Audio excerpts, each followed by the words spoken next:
3박 5일간의 방미 일정을 마치고 귀국한 문재인 대통령이 여야 지도부와 청와대 회동을 가질 예정입니다. 협치 기반이 마련될 수 있을지 주목됩니다. 두 분 전문가와 함께 자세한 얘기 나눠보겠습니다. 최창렬 용인대 교육대학원장, 장성욱 건국대 행정대학원장 모셨습니다. 어서 오십시오. 안녕하세요. 네, 어서 오십시오. 네, 안녕하세요. 네. 문재인 대통령 유엔 방문을 마치고 귀국을 했습니다. 이 출국하기 전에 돌아오면 야당 대표들과 자리를 갖겠다 이런 얘기를 했었는데요. 실제 이번 주에 이런 회동이 좀 추진될 것으로 예상이 됩니다. 어떻게 한국당 홍준표 대표가 과연 참석을 할 것인지가 관심사인데요. 일단 이 회동 잘 추진될 수 있을까요? 지금 말씀처럼 한국당의 홍준표 대표가 뭐 대단히 부정적입니다. 이런 보여주기식의 회동에 응하지 않겠다 네. 그랬는데 이번만 그런 게 아니고 지난번도 전부 회동하지 않았어요. 지난 맨 처음에는 수해 현장 가느라고 한다고 이제 명분을 그렇게 삼았고 그 이후에도 어쨌든 둘러리는 쓰지 않겠다 이런 입장입니다만 안보 정당임을 이제 항상 한국당이 얘기를 했는데 지금 특히 이번에는 지금 북한과 미국이 계속 이 발언의 수위도 높여가고 있는 상황이잖아요. 어쨌든 이 북핵 위기라는 게 계속 고조되고 있는 상황인데 이러한 어떤 나름대로의 정략적인 생각, 뭐 정치적인 생각이 일정 부분 불가피하다고 인정하더라도 적어도 대통령이 제안한 여야 대표회동을 전 피할 명분은 없다고 봐요. 한 번도 아니고 두 번도 아니고 세 번씩이나 그럴 명분은 없는데 적어도 지금까지의 홍준표 대표의 발언이라든지 지금까지의 정치적 행태로 미뤄볼 때 이번에도 여야정 협의체에 응하지 않을 가능성은 물론이고 여야 대표 회동에도 응하지 않을 것 같아요. 그런 것이 아마 제1야당으로서의 존재감을 세울 수 있다고 판단하는 것 같고 그럼으로써 오히려 당의 어떤 주도권을 잡을 수 있다는 생각하는 것 같아요. 바로 그런 점에서 이번 주에 여야 대표 회동이 잘 이루어진다 하더라도 홍준표 대표는 참석하지 않을 가능성이 크다고 생각합니다. 네. 이 1야당 대표로서의 존재감 등을 얘기해 주셨는데 이 홍준표 대표 어떻게 앞으로 전망을 하십니까? 홍준표 대표의 전략인 것 같습니다. 지금 둘러서지 않겠다. 그리고 청와대 회동에 응하지 않겠다. 일관되게 얘기하고 있지 않습니까? 협치가 이루어지지 않는 지금 정권에서 정치를 하고 있다. 이렇게 판단을 하고 있는 것 같고 애초에 저는 문재인 대통령이 야당에서 주장하는 낙마 사태 여러 명이 있지 않습니까? 이분들에 대해서 대통령께서 내정 철회를 하는 그런 모습을 보여줬다면 좋았을 텐데 그런 모습이 한 번도 없었고 물론 몇 명의 낙마는 있었지만 그것은 자진 사퇴 형식을 취한 것 아니겠습니까? 그렇기 때문에 야당에서는 협치의 어떤 정권에서 협치를 제의한 적도 없고 지금까지 협치를 하지 않았기 때문에 야당으로서는 들어가서 둘러서지 않겠다 이런 뜻이고 지난 추경에서도 마찬가지 아닙니까? 한국당을 제외하고 국민의당과 바른정당을 설득해서 했고 이번에 김명수 대법원장 인준 표결에서도 마찬가지로 한국당을 제외한 나머지 3개 정당을 설득을 했고 그 김명수 대법원장 표결이 끝난 다음에 우원식 원내대표가 누구한테 문자를 보냈습니까? 국민의당한테 문자를 보내서 고맙다는 인사를 했고 한국당과는 아예 제외시키지 않습니까? 이렇게 전선을 분명하게 여당이 지금 하고 있기 때문에 홍준표 대표는 그겁니다. 한국당은 지금 급하지 않다. 우리는 내년 지방선거가 1차고 두 번째는 3년 뒤에 있을 총선 그다음에 대선인데 아직 총선은 3년이나 남아있고 그리고 앞으로 선진화법이라는 길목을 홍준표 대표가 지금 덫을 놓고 기다리고 있다고 봅니다. 문재인 정권이 입법으로 해서 어떤 입법적인 성과를 내지 않으면 적폐청산이라든가 개혁의 성과를 전혀 낼 수가 없고 이제는 법과 관련해서는 한국당이 반대하면 아무것도 이룰 수 없는 것이 지금의 이제 현실인데 이렇게 봤을 때 홍준표 대표를 비롯한 한국당은 지금 우리가 서둘러서 아쉬울 것이 없다 이렇게 보고 지금은 제1야당의 선명성을 강력하게 보여주는 그런 어떤 순간이라고 생각하는 것 같습니다. 네, 장 교수님께서 말씀해 주셨지만 김명수 대법원장 인준안이 160표 찬성으로 통과된 이후에 이 민주당을 중심으로 협치에 대한 얘기가 강하게 나오지 않았습니까? 이 때문에 이번 문재인 대통령과 여야 대표 간 회동을 통해서 이 회동이 이루어진다면 다시 협치가 조금 탄력을 받는 계기가 될 것인가 이런 부분도 좀 주목되는데요. 저는 뭐 될 수 있는 가능성이 있다고 봅니다. 지금 추경하고 정부조직법 통과된 이후에 굉장히 여건이 어려웠어요. 네. 김인수 헌법재판소장 후보자도 뭐 그렇게 돼서 낙마가 됐던 것이고 다행히 이번에 여권의 입장에서 볼 때는 김명수 대법원장이 통과됐기 때문에 다행이긴 합니다만 지금 우리 장 교수님 잘 설명하신 것처럼 이게 지금 현재의 정당의 의석 분포가 여권으로서는 도저히 협치를 하지 않고는 할 수가 없는 상황이에요. 그러니까 어떤 당위적 측면, 규범적 측면에서 이렇게 해야 된다라는 것이 별로 의미가 없어진 상황입니다. 지금 제1야당은 뭐 더 말할 나위도 없고 네. 그리고 지금 바른정당 특히 국민의당의 경우는 캐스팅 보트로서 역할을 하겠다라는 건데 이번에 아무튼 국민의당이 여러 가지 상황을 고려해서 협조를 한 거 아니겠어요? 김명수 대법원장에 대해서. 그렇다면 이 부분에 대해서 이번을 계기로 해가지고 여권은 이 협치의 수준을 최대한 끌어올릴 필요가 있다고 생각해요. 그래야 국민의당이나 바른정당, 특히 국민의당이 여당이 협조할 수 있는 명분이 생긴다고 봅니다. 만약에 그렇지 않으면 국민의당은 어쨌든 간에 향후 정기국회에서 국정감사는 물론이고 각종 입법이라든지 예산, 특히 예산이 있잖아요. 이런 것에서 대단히 여당이 어려워질 거예요. 아마 국회 선진화법에 따라서 예산이 이제 일정 시한이 되면 통과된다 하더라도 네. 그밖에 다른 입법들은 어떻게 하겠어요. 그렇기 때문에 이번을 계기로 해서 국민의당도 상당한 입장에 전향을 한 것이거든요. 그래서 이 협치를 단순하게 어떤 발언이나 말로 할 게 아니라 글쎄 어떤 방법이 있는지 좀 연구를 해봐야 되겠습니다만 여야의 협치의 수준을 거의 제도화 수준으로 끌어올릴 그러한 뭔가 묘책이 좀 필요할 것 같아요. 그래야 저는 야당, 국민의당도 살고 바른정당도 물론입니다만 야당도 살고 여당도 어떤 그 개혁들을 추진해 나갈 동력을 얻을 수 있다고 생각합니다. 그러니까 윈윈하기 위해서는요 협치가 반드시 필요해요. 이 협치는 여권이 국정 운영의 주도권자로서만이 필요한 게 아니라 야당에게도 저는 굉장히 필요하다고 봅니다. 만약에 계속 반대로 비칠 때는 야당에게도 상당한 부담을 작용하기 때문에 이번을 계기로 해서 여야 대표 회동이 됐건 여야정 협의체 구성이 됐건 이 여야의 협치의 수준을 정치적 제도화의 수준으로 끌어올릴 필요가 있다고 생각을 합니다. 네. 예.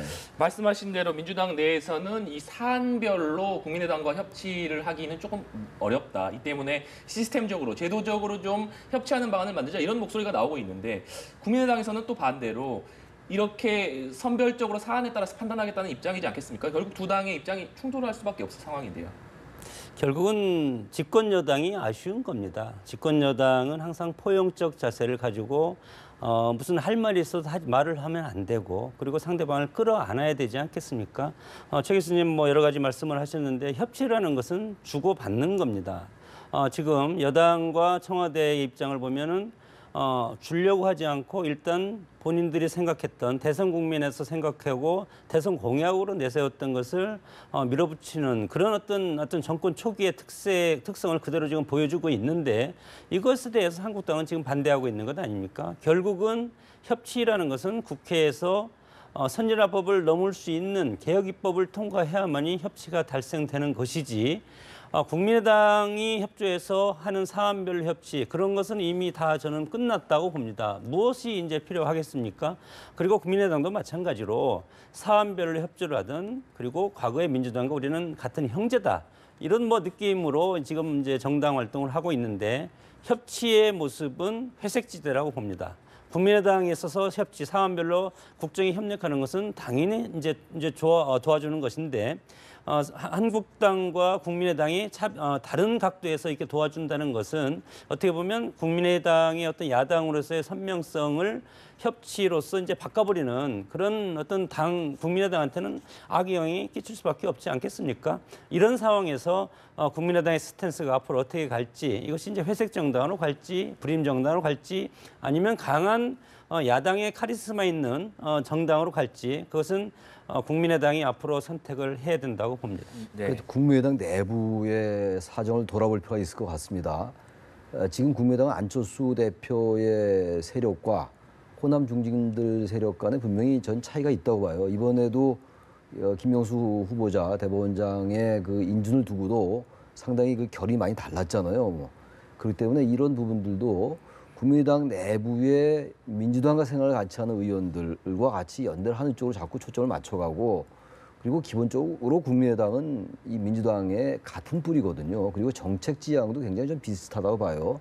단지 국민의당 내부의 안철수 대표 측이 조금 보수 쪽이라면은 보수 중도 쪽이라면은 호남 출신 의원들 좀 진보 쪽이라고 본다면 이 부분들을 어떻게 잘 해서 사안별로 일일이 정말 협치하기 정말 어려워요. 어떻게 여권이 그때마다 그렇게 그 시소 게임을 하겠어요, 줄다리기를. 그래서 이 부분을 국민의당의 어떤 그런 점에 대해서 이해를 구하고 특히 이제 국민의당이 주장하는 그 정책이나 입법들이 있잖아요. 이 부분을 오히려 민주당이 과감하게 그 국민의당을 들어주는 그런 쪽으로 해서 어떤 연대나 정책 공조의 어떤 기틀을 마련한 다음에 그것을 가지고 어떤 그 정치적 관행의 수준을 끌어올린다면 저는 나름 좀 불안전한 상태라도 상당히 협치가 효율적으로 가지 않을까라고 생각합니다. 네. 지금 더불어민주당과 국민의당 얘기를 많이 나누고 있는데 이 정기국회에서 여러 현안들이 산적해 있는 상황이기 때문에 이 협치가 불가피한데 지금 이 한국당과 바른정당 그리고 바른정당과 국민의당 사이에서도 의원들끼리 이 포럼이 형성된다든지 하는 이 연대의 가능성도 보이고 있지 않습니까? 실질적으로 이 앞으로 남은 정기국회 기간 이 정책연대 혹은 정치연합 이런 것들도 좀 가능할까요? 뭐 정치연합이라기보다도 이것은 이제 정책연합의 형태로 가지만 근본적으로 뿌리가 다른 정당이 정책연합을 갈 수가 있겠습니까? 내각제에서는 연정이라는 형태로 해서 다른 당과도 같이 정권을 공유하면서 내각의 상대당의 강요 후보를 들어와서 같이 하는 정치인데 우리 대통령 중심제, 강력한 대통령 중심제 아니겠습니까? 대통령 중심제 하에서 야당 의원이 지금 들어갈 수가 있겠습니까? 내각에? 이런 것들이 지금 한국당에서 지금 비판하는 것 아니겠습니까? 이런 상황에서 문재인 정권이 정말로 내각제적인 연정적인 요소라든가 정책연합이라든가 이런 것을 추진을 하려면 제1야당인 한국당 의원들을 내각에 포진시킬 수 있는 그런 마음까지 가지고 있어야만이 이런 정책연대가 형성이 되는 것이지 국민의당은 원래 같은 뿌리 아니었습니까? 그리고 이념적인 좌표도 거의 비슷하고 바른정당도 마찬가지로 경제적인 측면, 정책적인 측면에서는 안보적인 측면에서는 보수적인 가치를 하지만 안보적인 측면에서는 진보적인 가치를 하겠다고 했지 않았습니까? 이런 쪽에서 할 수는 있겠지만 이것은 어디까지나 정략적인 그런 정책 연대고 이것이 궁극적으로 와서 해결의 방식은 될 수가 없다. 다만 우리가 이런 어떤 그 시스템을 바꾸려면 개헌을 통해서 내각제라든가 이원 집정부적인 개헌을 통해서 이것이 가능하겠는데 그런 것은 지금 현실적으로 이룰 수가 없는 것이기 때문에 이런 것은 결국은 다 동상이몽적인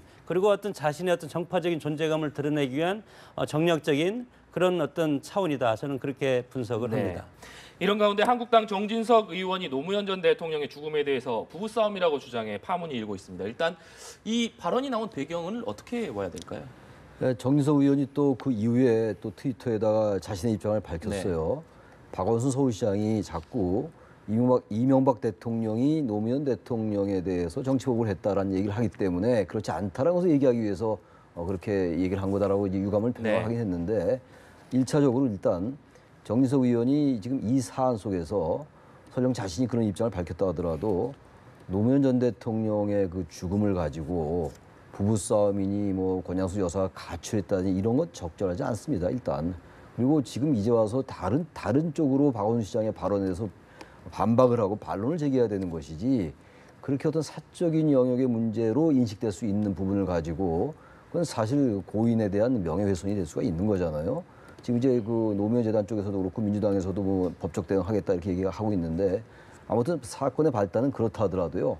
이 사안은 민주당이나 노무현 재단 쪽에서 그냥 그대로 넘기기 쉽지 않을 거예요. 다른 것과 달리 아주 개인적인 문제고 불명예스러운 쪽으로 이 문제를 진단하고 얘기를 했잖아요. 그래서 저는 앞으로 이 부분이 굉장히 여야 간에 쟁점이 될 수 있을 것 같고 1차적으로 일단 정진석 의원의 발언은 적절치 않았다. 물론 자신의 입장이 그렇게 뭐 나름 그 박원순 시장의 발언에 대한 반론이라고 얘기합니다만 적당하지 않았어요. 반론을 꼭 그런 식으로 제기했어야 됐느냐 이런 의문을 제기하지 않을 수 없습니다. 네.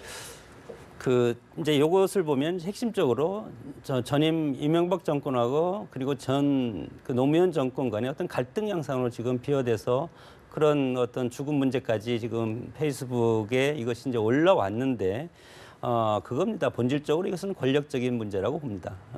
권불 10년, 화무 11홍 해서 권력이 10년을 가지 못하고 꽃이 열흘을 가지 못한다는 그리고 이제 노무현 전 대통령은 지금 돌아가시지 않았습니까? 그래서 사자는 말이 없다.